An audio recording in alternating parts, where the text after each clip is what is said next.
This is the Scorecard, where you score the latest sports news and in-depth views. I'm Anton Roxas. On the Scorecard tonight,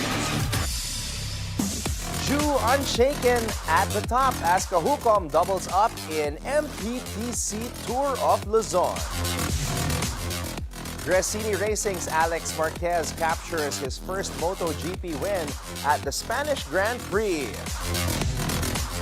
National University Lady Bulldogs ride momentum into Final Four. Kazakhs dominate Vietnam to claim AVC Champions League title. Obiena places 7th at the Xiamen Diamond League. In Major League Baseball, the Mets blow 6-run lead, fall 8-7 to Nationals. In the NBA playoffs, LeBron fumes at the refs as the Lakers are on the brink of elimination after a Timberwolves win. While the Knicks hold off the Pistons to grab a 3-1 lead in their NBA playoff series. And get to know one of the NCAA's best middle blockers, Winnie Bedaña of the Perpetual Lady Altas. All the headlines and more on the Scorecard tonight, the 28th of April. Now, here's our roundup. Ean Cajucom of Victoria Sports Pro Cycling made history by becoming the first rider to win back-to-back stages, a double lap triumph in the MPTC Tour of Luzon. The 22-year-old rider from Marikina City has his sights on a third straight stage win to chisel away at the overall lead held by South Korean star Ju Dae-young. Cajucom crossed the line ahead of a pack, outsprinting Mervin Corpus of MPT Drive Hub and Gopher Gold's Aiden James Mendoza, completing a mission that his team had carefully mapped out. Siguro yung nagpahirap sa race is unang-una yung panahon dahil sobrang init. Pero na-manage naman namin yun dahil bawat isa sa amin ay may kanya-kanyang trabaho at yung iba kumukuha ng tubig at yung pagkain, tuloy-tuloy naman din ang aming nagawang work at yun yung dahilan kung bakit nakuha namin yung stage na to. Ean clocked 3 hours, 32 minutes, and 45 seconds to win Stage 4 of the MPTC Tour of Luzon, completing the 168.76-kilometer route from Agu, La Union to the finish line. His teammate Paco Ochoa, who founded and led VSPC, shares the strategy to the team's victory. Naging strategy po for the first, for Stage 3 and 4 is to make the race hard as possible in the beginning, aggressive racing, and eventually, if mag-finish sa bunch sprint, is to keep Ean safe for the sprint. Focused not just on participating but on winning, Cajucom continues to strengthen his bid for a third consecutive stage victory. While Ju stayed comfortably within the main peloton over the 168.76-kilometer leg to maintain his grip on the leader's yellow jersey. The Gapyong cycling team mainstay maintained a 4-minute 30-second cushion over second placer Ronald Oranza of Standard Insurance Philippines, with Mendoza holding third at 4:36 back and Dominic Perez of MPT Drive Hub in fourth, 4:43 behind.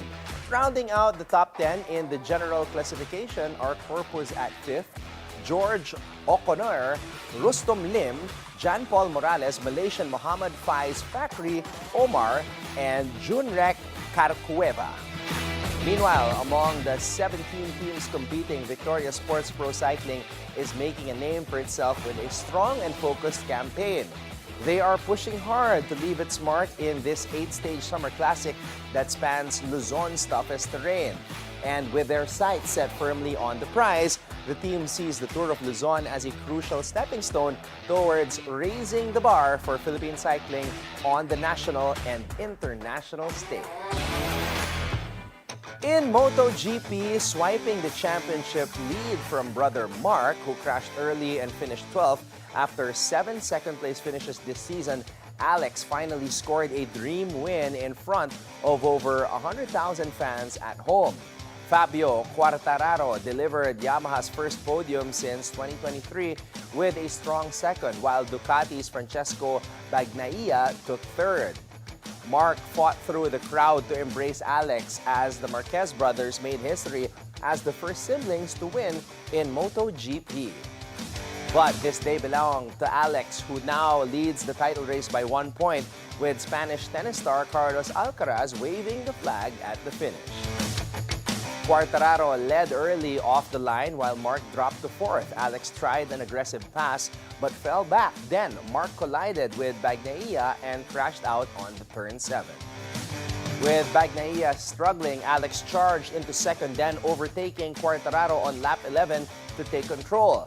Now once clear, Álex pulled away to claim maiden MotoGP win. Moving on to UAAP Season 87 Women's Volleyball, National University capped off the regular season with a statement win over the University of Santo Tomas 23-25, 25-17, 25-18, 22-25, 15-9, keeping their top seed and twice-to-beat advantage in the Final Four. The Lady Bulldogs, already assured of the top spot, shut down a Tigresses team looking to secure the number 2 seed. Now with the win, the Lady Bulldogs moved to 12-2 and will face number 4 Far Eastern University in the semifinals. Also in volleyball, Kazakhstan's Zetsu VC claimed the 2025 AVC Women's Volleyball Champions League title with a 25-14, 20-25, 25-23, 25-20 win over Vietnam's VTV Binh Dien Long An, rallying back from a third-set deficit to secure the win. The unbeaten Kazakh team relied on their dominant front line and solid teamwork to overcome a tough fight from the Vietnamese, who responded strongly in the second set. Valeria Yakutina and Karina Denisova shined for Zetsu, while Denisova scoring a tournament-high 23 points. Denisova took home the tournament MVP award, while Yakutina and Daria Shahordorska also secured Dream Team spots. With a victory, Zetsu VC earned a berth in the FIVB World Club Championship in Thailand, establishing themselves as the team to beat in Asian Women's Club Volleyball. EJ Obiena finished 7th in the men's pole vault at the 2025 Xiamen Diamond League at the Xiamen Egret Stadium in China. He cleared 5.62 meters but failed to clear 5.72 after 3 tries. World number 1 Armand Mondo Duplantis won with 5.92 meters. Obiena tied with Curtis Marshall and Sam Kendricks for height but finished 7th on countback. The Diamond League is the world's premier track and field competition with athletes competing for both rankings and prize money. Despite the result, Obiena remains focused on his preparation for the Paris 2024 Olympics, where he is considered a strong medal hope. In Major League Baseball, New York scored 5 runs in the first inning and held a commanding lead until a bullpen meltdown let the Nationals come back to win 8-7. Ryan Stanek blew his second save of the series in the 9th. He gave up a leadoff double to Alex Call and a game-tying single to CJ Abrams. The inning went from bad to worse as a throwing error by Pete Alonso allowed the winning run to score. Despite striking out 9 and allowing just 3 runs over 6.1 innings, Tyler Miguel was unlucky. He got no help as the Mets failed to score with runners in scoring position, going 3 for 12 overall. The Mets couldn't cash in on a great opportunity in the top of the 9th, even with 2 on and nobody out. Mark Vientos and Starling Marte both struck out with the infield in, and Brandon Nimmo ground out with 2 on in the 7th. Despite some early offense, including an impressive 5-run first inning, the Mets couldn't hang on. The Nationals rallied with 5 runs in the 7th and 2 in the 9th, with a 3-run homer from Riley Adams capping the comeback. The Mets had a great chance to add to their lead in the 9th, but failed to seal the deal. In the first round of the NBA playoffs, the Los Angeles Lakers are now 1 game away from elimination after a 116-113 loss to the Minnesota Timberwolves, who now lead the first round in their Western Conference Series 3-1. Anthony Edwards sank 2 clutch free throws with 10.7 seconds left, extending Minnesota's lead to 3. The Lakers had a chance to tie, but Austin Reeves' three-point attempt fell short after strong defense. The free throws came after a turnover on LeBron James, followed by a successful Minnesota challenge that ruled James had fouled Edwards before the turnover. The bigger fury came after a non-call on Luka Doncic in the final seconds, with Lakers coach J.J. Redick furious, believing Doncic was fouled before tripping. Edwards led Minnesota with 43 points, including 16 in the final quarter, as they came back from a 10-point deficit to take control of the series. Luka Doncic shined with 38 points for the Lakers, while LeBron James put up 27 points, 12 rebounds, and 8 assists, all in the first 3 quarters. Now the series moves back to Los Angeles for Game 5, where the Lakers must win 3 straight to stay alive. Meanwhile, Jalen Brunson dropped 32 points and Karl Anthony Towns came through with 2 big shots late, leading the New York Knicks to a 94-93 victory over the Detroit Pistons, taking a 3-1 lead in their Eastern Conference playoff series. The game ended amid protests as Pistons coach J.B. Bickerstaff complained about a non-call on Tim Hardaway Jr.'s final 3-point attempt, claiming Hardaway was fouled by Josh Hart. The Pistons, led by Cade Cunningham's triple-double, 25 points, 10 rebounds, 10 assists, came back from a 16-point deficit and took an 11-point lead early in the fourth quarter. Brunson, who suffered a right ankle twist in the third, returned to score 15 points in the final frame. Towns, with 27 points, hit a tough basket to bring the Knicks within 2, then drained a 3-pointer to put New York up 94-93 with 47 seconds left. The Pistons had 2 shots to win it, but Cunningham missed, and Hardaway's attempt fell short. And here are the current playoff rankings.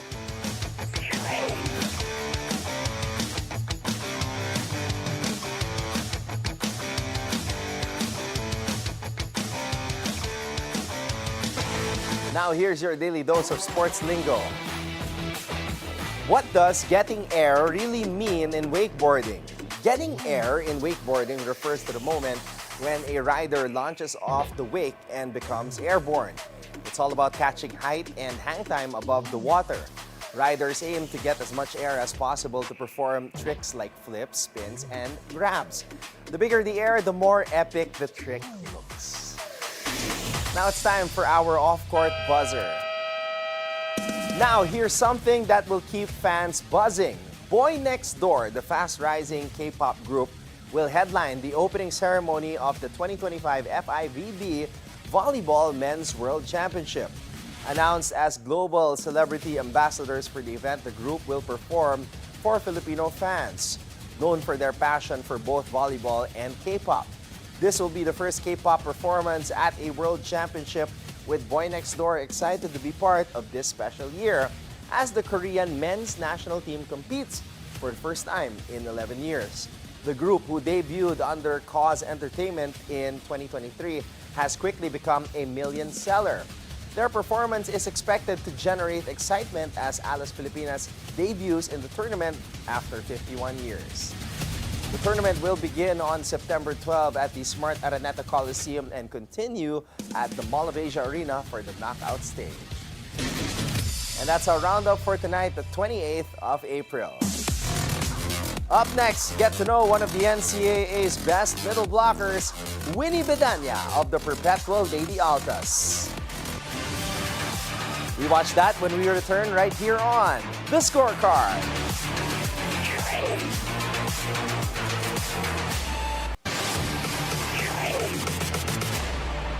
Welcome back to The Scorecard.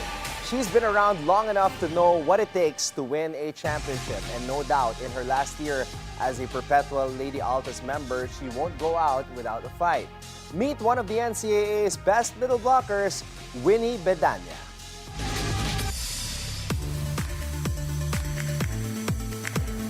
Kasama natin ngayon ang isa sa mga pinakamagaling na middle blockers ng NCAA. Hindi ko alam kung bakit natatawa siya, but she is here right now for everybody to learn about on the show, on the scorecard. Kasama natin, perpetual Lady Altas middle blocker, Winnie Bedaña. Winnie, maraming salamat sa oras. Thank you po. Okay, Winnie, mag-start tayo sa simula. Tigasan ka ba at paano ka nahilig sa volleyball? From San Nicolas, Pangasinan po ako. Opo, sobrang layo po. Nahilig ako sa volleyball siguro dahil po sa kuya ko na pangalawa. Kasi nagko-coach po siya ng volleyball dun sa school na pinapasukan niya dati. And siya po yung talagang nag-introduce nung volleyball po sa akin. Nung una po talagang ang volleyball, ginawa ko lang siya kasi para sa scholarship. Kasi nga po may height po ako and sayang daw sabi ng kuya ko kapag hindi ko gagamitin sa sports. Kaya doon po nag-start. Wow, okay. So lahat kayo mahilig sa sports? Opo. Okay. Bali, yung kuya ko po na nagko-coach ng volleyball, kaming dalawa po sa volleyball, tapos yung dalawa po basketball. Wow, okay. So sports family pala. Okay, Winnie, saan ka unang naglaro ng yung organized na volleyball at nag-decide ka sa sarili mo na seseryosohin ko na tong volleyball na to? Ano po, grade 11 ako. Unang tapak ko sa talagang sa pre-SAA po yun mga schools ng private sa amin. Tapos, nanalo po kami doon and doon sa next po na sinalihan naming competition, kinuha po ako ng Pangasinan, nag-represent po ng Region 1. Doon po nag-start na, may future ako dito. And kapag nag-train pa ako, feeling ko mas may hubuga po ako. Okay. Nung nasa Pangasinan ka pa, nanonood ka ba ng volleyball? Or hindi ka masyado mahilig manood sa like sa PVL o sa TV? Hindi po. Actually, tinatawanan po ako ng mga ka-teammates ko kasi every time na may pinag-uusapan silang players sa pro team, hindi ko po kilala. Hindi ka nakaka-relate? Opo, hindi po ako nakaka-relate kasi kaka-start ko lang po grade 11. Late bloomer ka pala. Opo, hindi ko po talaga kilala yung mga pinag-uusapan nila. Tinatawanan nila ako every time. Before game po, pinagkuquiz nila ako. Wait. So, seryoso? Like, yung volleyball, like, hilig mo lang talaga maglaro, pero hindi ka like fan or anything? Nung una. Pero ngayon po, medyo in-embrace ko na po talaga yung volleyball. Pati po yung mga pro players po. Okay. Paano ka na-recruit dito sa Perpetual? May yung coach ko po dati sa regionals, nirefer po ako dito sa Perpetual po. May kausap po siya dito na, ewan ko po dito sa sports office. Tapos sila po yung nag-usap and ayun, sinabi na mag-ready ako, pag-graduate ko, mag-try ako dito. Kaya ayun. Pangilang taon mo na dito sa Perpetual? Since 2019. Pang-anim? Opo, kasi na-stuck po ako sa pandemic po. Grabe. Opo, yung first year ko po, kalagitnaan ng season, biglang nag-pandemic. Kaya nasayang po yung dalawang season ko. Kaya hindi ko po nagamit. Okay. So ngayon, this is your final playing year sa Perpetual and isa ka sa pinakamagaling na middle blocker, leading scorer ka ngayon ng Perpetual. Yung mga leaders nyo last year, sina Daps, sina Razel, Aldea, nag-graduate na. So, paano ka na-motivate na mas gumaling pa for NCAA Season 100 para magkaroon kayo ng chance mag-champion?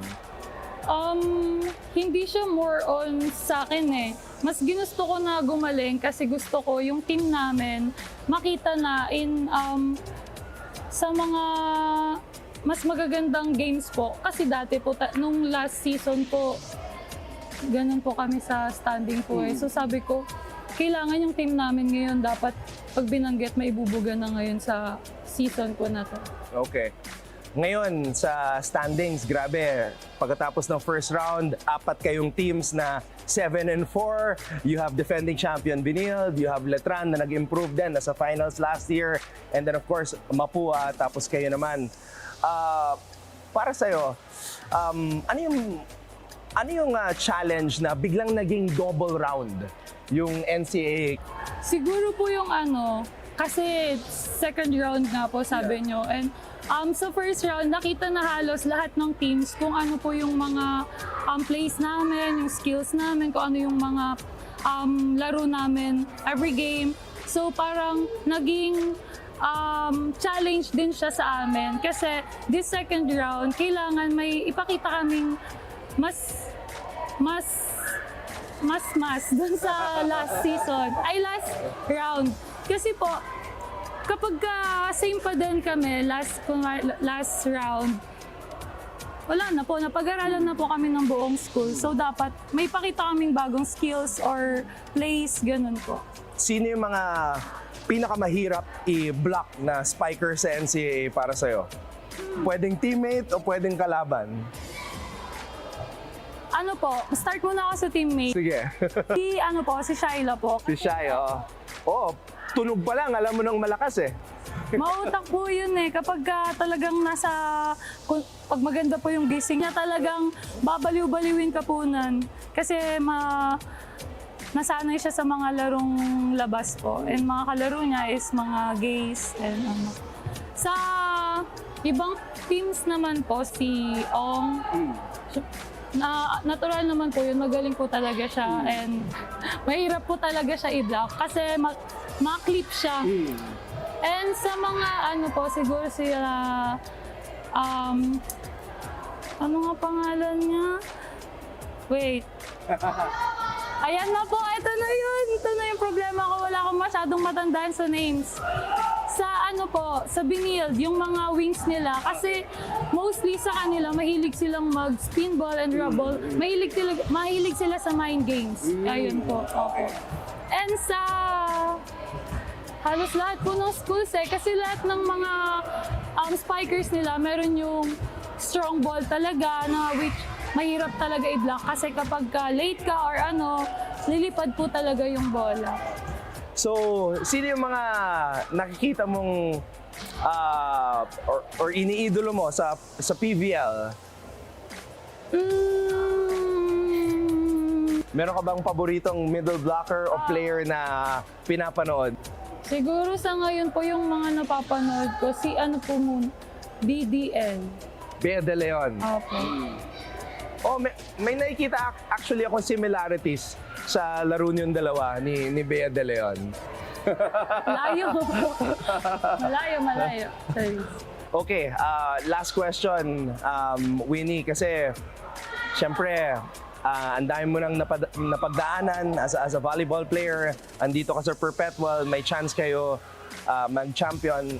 Para sa'yo, ano yung bagay na kailangan gawin ng team para finally maibalik na yung championship sa Perpetual? Kasi matagal na rin since yung last championship ng Perpetual. So this year, sinabi ni Marian na feeling niya talaga may chance kayo mag-champion. Para sa'yo, ano yung kailangan nyo gawin para makamit yung kampyonato? Tulad po nung parating sinasabi ni Coach, andyan na po yung skills namin kasi everyday nagtitraining po kami. Yung tapang na lang po and yung mentality na as a player po. Kasi meron yung mga times na kapag off game ka and nadadown yung mga players, dapat as a player matuto din sila na kailangan lumaban kahit off games. Hindi lang naman sa palo makakatulong, pwede sa depensa, pwede sa blockings, kumbaga gawan ng paraan. Ayun po.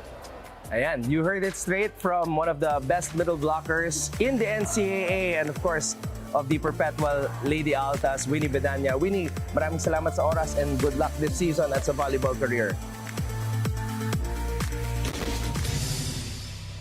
Up next, let's break down what's happening in the Wild West, where the Golden State Warriors are trying to keep their foot on the gas, while the Houston Rockets are fighting to flip the script in Game 4. It's crunch time in the Bay Area, so you better keep your eyes on the prize.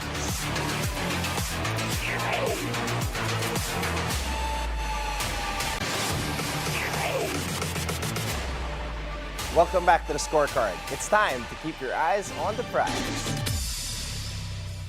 All right, everybody, let's go. Game number 4 happening tomorrow. Rockets at Warriors. And if you are Houston, it's officially Houston, we have a problem.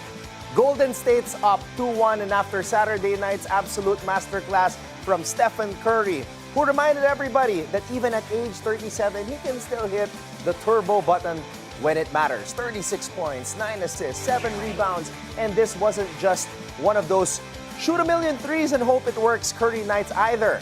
He worked for this one. Houston threw everything at him except Hakeem the Dream Olajuwon, and even that might not have been enough. Meanwhile, with Jimmy Butler out in his luxury fur coat, looking like he was about to crash a 90s rap video, this Warriors team showed some real guts.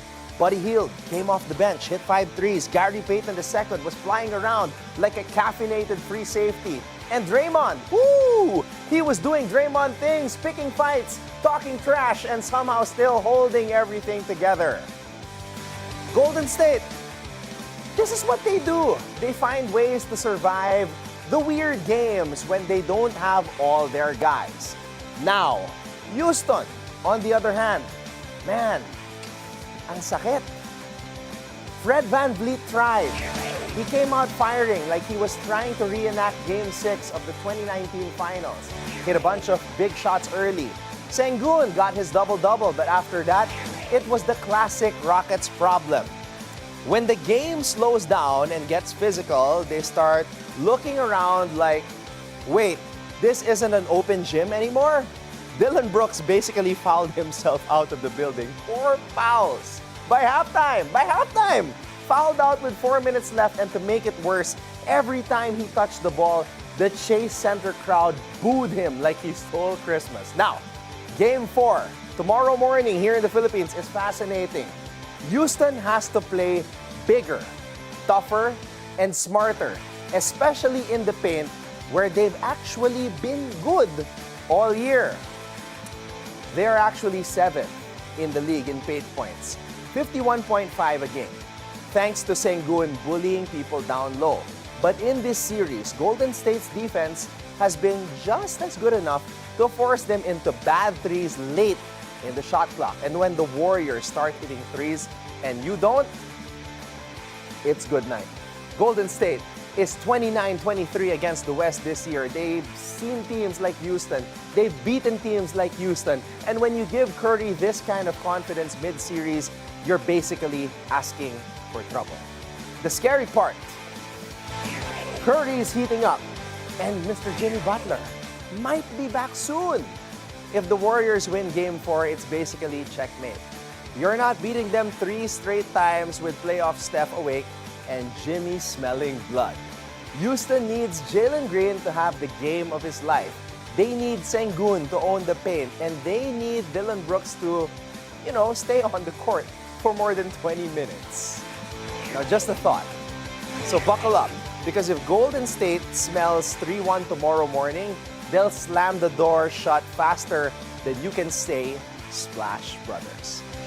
Now stay ahead of the game as the battle for the playoffs heats up with these high-stakes matchups. And here's your odds breakdown for tomorrow's games.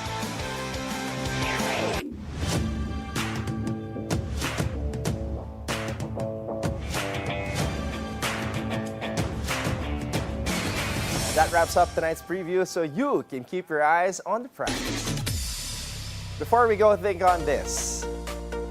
From a Jamaican sprinter and 8-time Olympic gold medalist, Usain Bolt once said, "I know what I can do, so I never doubt myself." And with that, thank you for joining us tonight. We'll see you tomorrow on the Scorecard, where sports is our business and business is our sport on the Bilyonaryo News Channel. This has been Anton Roxas. Have a blessed evening, everybody. Good night.